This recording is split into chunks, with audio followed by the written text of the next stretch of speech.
explaining.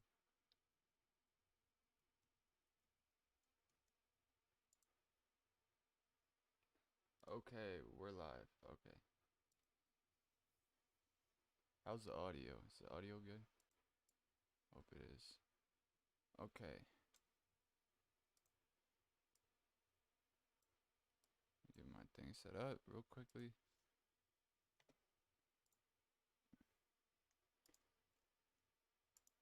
Alright, I hope my fan's not too loud. Okay. You can hear me now? Oh, wow, that's very loud. Alright. So we should be getting a good volume here. If I go on Twitter, I'm being antagonized right now by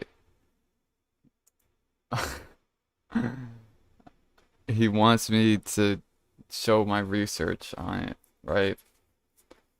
And he wants me to go onto it in Twitter, which I will, but I want to make this video first, right? Where I talk about, how this points per game comp thing works.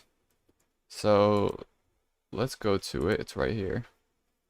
And I'll give a little tour of it. And after I'm done with this, I'll share the link in the description. Okay. I hope the lighting is good and everything. But so we're actually not going to start with Laviska. We're going to start with Justin Jefferson.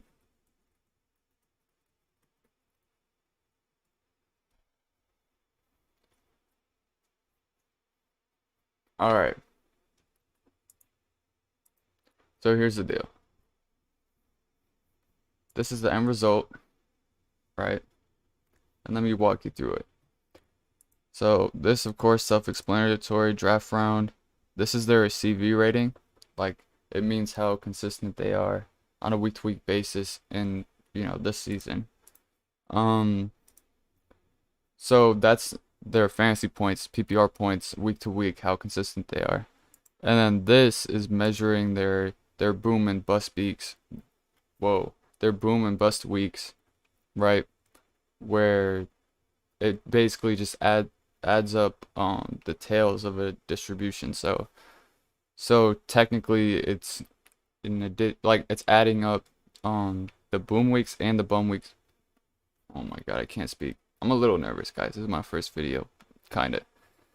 The boom weeks and the bust weeks. It combines the two into one measure. Because it's looking at like the outlier weeks, basically. And players that have a high points per game are more likely to have a lot of the boom weeks, right? Because their points per game is higher. That makes intuitive sense, I think. But yeah. So that's that. And then you have the team, position, player, the season, what career year they're in, and then their PPR points per game in that season. Okay. So, then from there on, it then takes okay, so to start, I looked at their Z-score of all players since 2010, their Z-score in points per game, PPR points per game. Like how good they were above the mean, right? And if you're not familiar with Z-score is just it standardizes everything to make the mean 0, and then the highest value essentially should be 3. If it's higher than that, then it's kind of an extreme outlier. Or if it's -3 is like the lowest, but if it's lower than that, then it's kind of like an extreme outlier, almost type of deal. So yeah, so I found the Z-score for points per game, found the Z-score for their CV rating, their consistency, and then also the Z-score for their boom or bust, right? So that's just a standardized measure. So I also found the Z-score for their career year and their draft round. So for draft round, the higher the way Z-score works is the higher the number, the higher the Z-score. It's still, in this case, it still works, but I'm just saying that, like, the lower the Z-score in draft round. These aren't Z-scores, by the way. I'll get to that later. But yeah, so the higher the draft round, the higher the Z-score. And then, like, if you're drafted in the first round, you're gonna have the lowest Z score probably, right? Same thing with career year. If your career year 1, that's like the lowest Z score. But if your career year like 10, you're gonna have a higher Z score. That's just how it works in terms of Z scores. But yeah, anyways, so it looks at each of these categories and compares them to this player right here, right? And this player, Justin Jefferson, it it looks at basically the difference of each of these players' Z score between Justin Jefferson in that in their respective season. So Julio Jones in 2011, right, was the closest to the 2020 Justin Jefferson, right? And this was 2011, I believe it must have been his rookie season, right? So let me fact check that because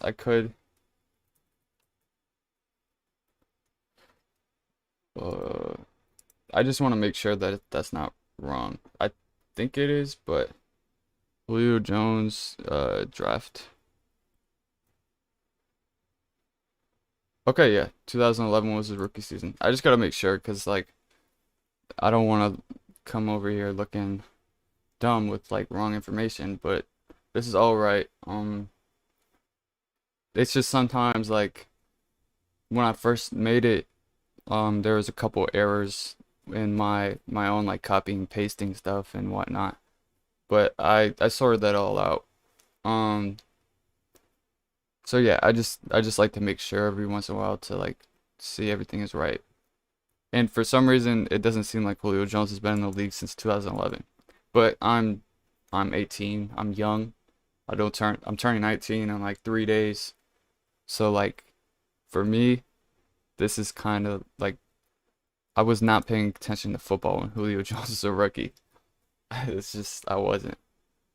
I was, you know how old I was in 2011? Like 9. I was 9 years old in 2011. That's funny to think about. Not to make you feel old for anybody who does remember his season, but anyways, yeah. So it looks at there's Z score in each section, and then it sees how what the difference is between Justin Jefferson's. In this case, the max difference of all the comps is one above or one below Justin Jefferson or the player that you're comping in each category. So like one below or one above Justin Jefferson for this, and this. That's why players like Calvin Ridley or Devontae Adams in 2020, they have barely any comps because they played so good that there's like no players that comp to them, which is kind of crazy. And it's kind of weird because like I want to be able to have a considerable amount of comps for each player, but it is what it is. Um, so yeah, so that's what makes up this. And then the total deviation, which is like the end all be all type of thing to see who's the closest, is just the sum of all of these together. And then the lowest one is of course is the closest one to Justin Jefferson or whoever the player is that you're comping. So yeah, so that's what it does. Basically just measures the distribution of their points per game in a season and also what career year they are in their draft capital. And those are pretty good indicators. We know PPR points per game is the most predicted thing of points per game in the next year. And we know that draft capital and career year kind of has a pretty big impact. Um, Peter did some research on it, and it looks at like the most common breakouts. So I'll get into that later of how I kind of used that. But yeah, so in his research though, he used career year and draft round to see like what's the most common type of breakout. So that's kind of where I got that part of it because I figured that was relevant enough to add. Um, but yeah. So Justin Jefferson's closest comparison is Julio Jones in 2011. Second closest is Mike Evans in 2014. Now, what does that mean? Well, Julio Jones in 2011 was the most comparable, and then the next season he was ranked 12th in PPR points per game and had 16 points per game, right? So theoretically speaking, the way I'm looking at this is if Justin Jefferson comps to these players, right, whatever they do the next season is probably, around what Justin Jefferson might do next season. That's my thought process. Um, so yeah, so I have this, but I was thinking that's not enough, really. And oh, this is actually kind of interesting because Ayuk is kind of comp to Justin Jefferson also. There are some same year comps. Of course, you can tell this class was really good because Justin Jefferson had a historic season in his first season, right, as a rookie. But Brandon Ayuk comps to Justin Jefferson, and DK Metcalf also comps to. Even though Metcalf he wasn't a 2020 rookie, he was a 2019 rookie, I believe. But this is his 2020 season that comps. That makes sense. So like last year we had a really good crop of young receivers be really good, essentially is what I'm saying. Um, so yeah, I really like Brandon Ayuk. I can get into that later, but yeah, if you want me to do a video on Ayuk, just comment down below, I guess. Um, but yeah, so this shows their performance in the next year, and I thought it would be useful to see like if they're top 5, top 12, or top 24. And this is only the top 14 comps, okay? Because I didn't want to like list everybody. So generally speaking, the closest comparisons are going to be the ones that have less than 2.5 deviation from Jefferson. So this number is less than 2.5, right? So this is what all these numbers are comprised of. So this is out of all the players that are less than 2.5. There's 108 close comps, which I'll consider those close comparisons, right? The median PPR rank in the next year for comps that are this close comps, is 21, right? So that's a top 24 receiver. That's really good. Median points per game, 14. Also really good. Top 5 comps, 12.96. That's really good upside.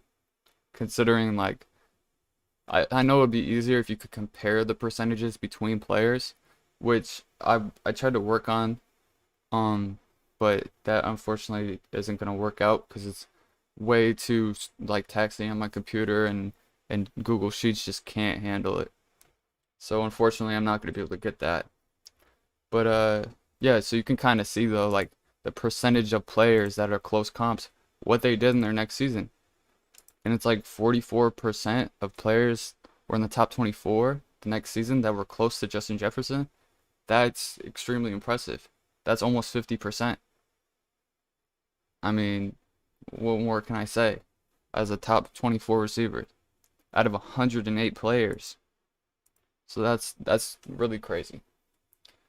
Okay, so now to get into how it works, right? That's what you're probably all wondering. I kind of already explained it a little bit, but I gotta show a little bit more of this. So it all starts here in the player list, right?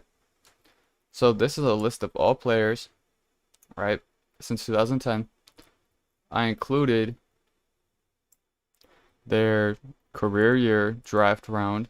So okay, so one caveat to this. Draft round, for whatever reason, I tried to pull draft round from Peters College database, but for whatever reason, some players, when I was doing an index match formula, it wasn't coming up with their draft round. So I do have to caveat and say that, some of if you go through the draft rounds, like there's a lot that are kind of unknown, but you know them, you know what they are. Like Mitch Trubisky, like 2019, he doesn't have a draft round, but like I don't know.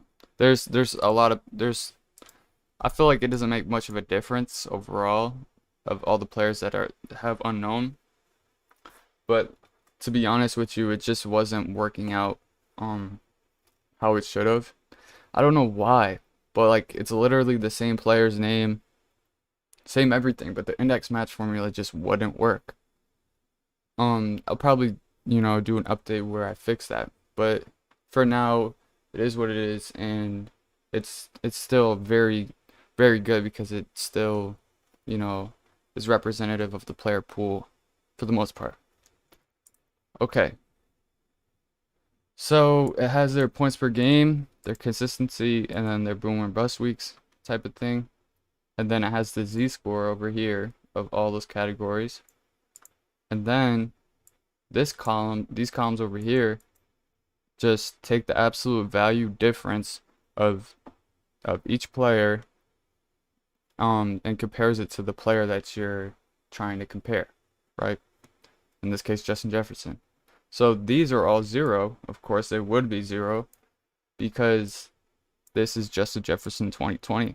And Justin Jefferson 2020 is identical to Justin Jefferson 2020. As you know, that's common knowledge. But yeah, so then you have your next player and then you see the difference. Okay, so that's just my bad. That's just basically how you find the difference in the comps are made, essentially, right? And I have all their what they did in the next season right there. I just copied and pasted all that in from Peter's database. But so you have Justin Jefferson here, Julio Jones, Mike Evans, Todd Gurley. That doesn't make any sense. He's not a wide receiver. So this at first it literally just does it based on what they did, and it disregards position completely, right? So it's kind of interesting. Some players will have some like comps with running backs or quarterbacks. Like it's really interesting actually. Like, because I think about it like, oh, the positions are vastly different, but like in this one way they're kind of similar, but they're not really similar because they're scoring their points different ways.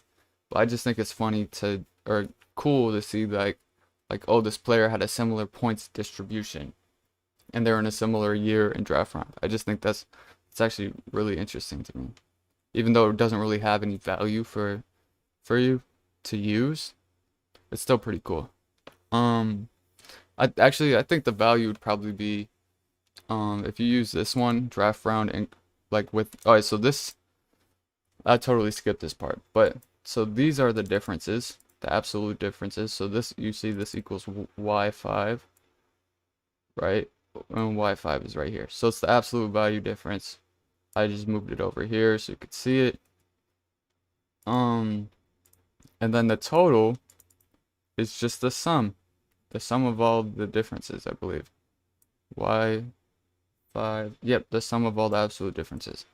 So of course the lowest one still is gonna be the closest comp.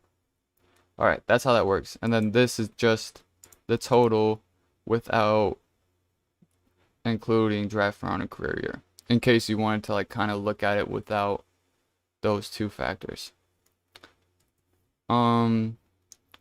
So yeah, so then all of this leads to the total comps page, and then all this is a filter, right? And it just tells me who is it's kind of long and complex, but I'll sum it up with this.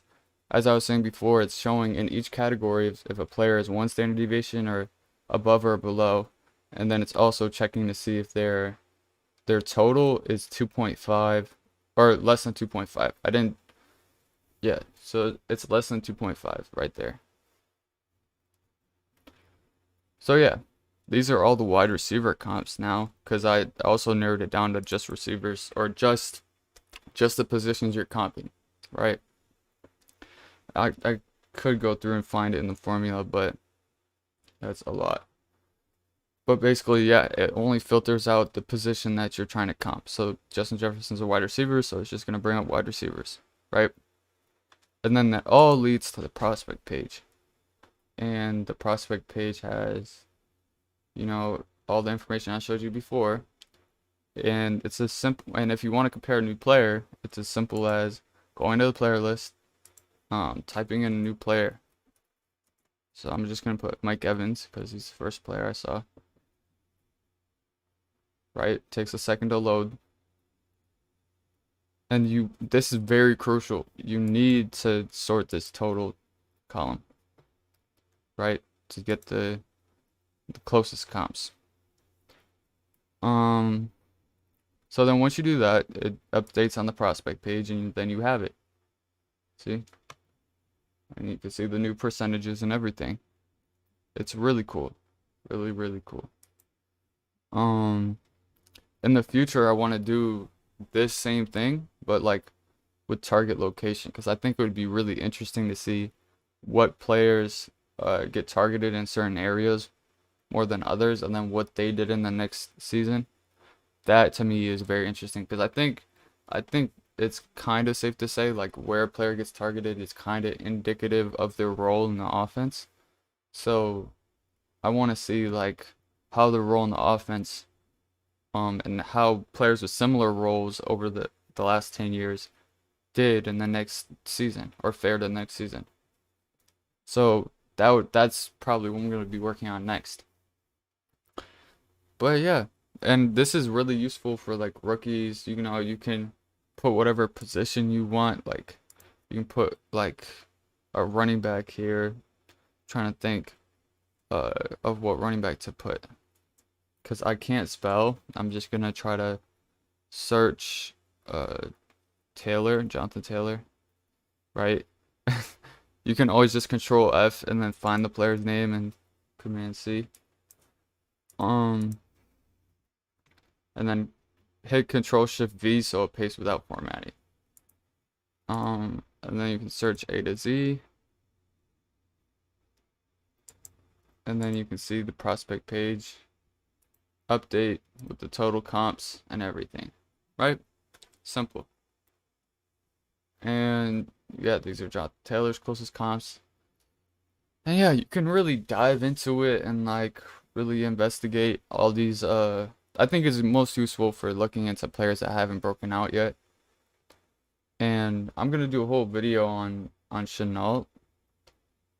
And I gotta look back at my notes to see who else. But definitely I'm gonna look into Cam Akers and also Clyde Edwards-Helaire.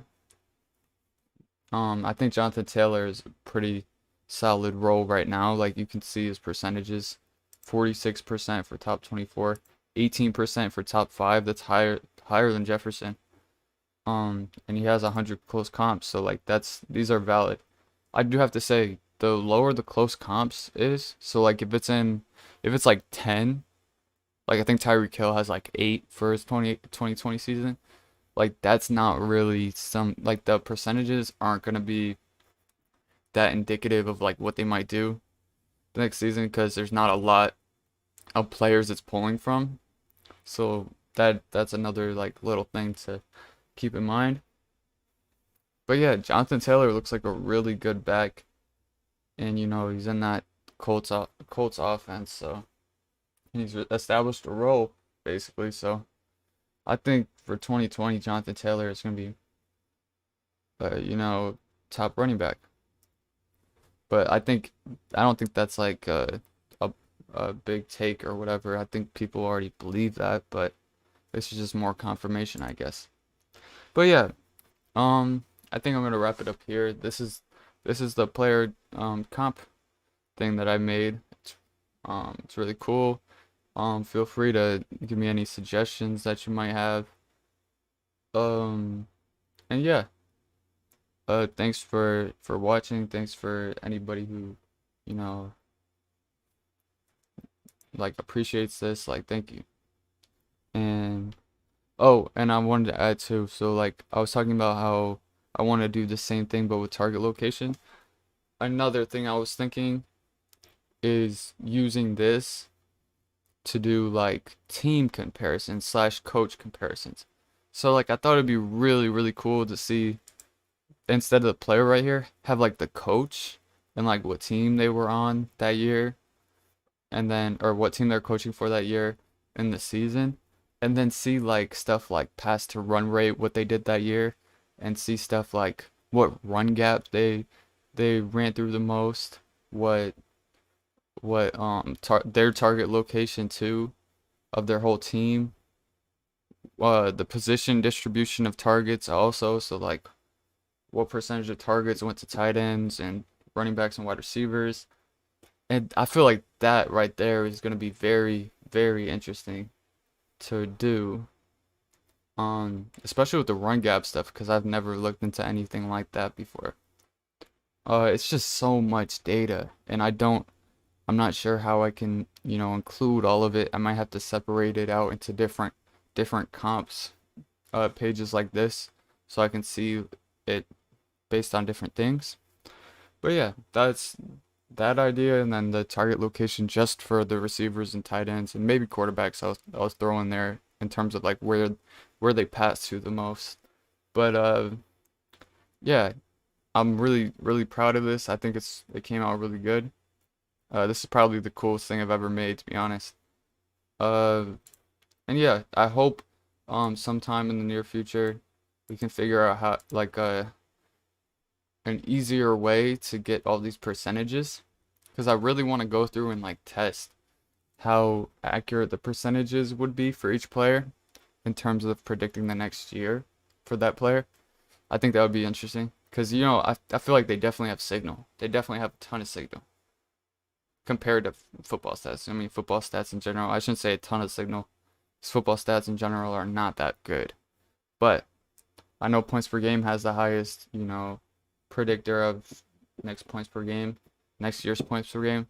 And I also know career year and draft round have kind of an impact on what they do, and when they break out.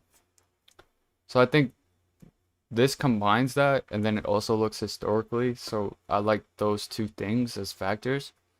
Um, so yeah, like I said, if you have any suggestions, comment them down below, and yeah, peace.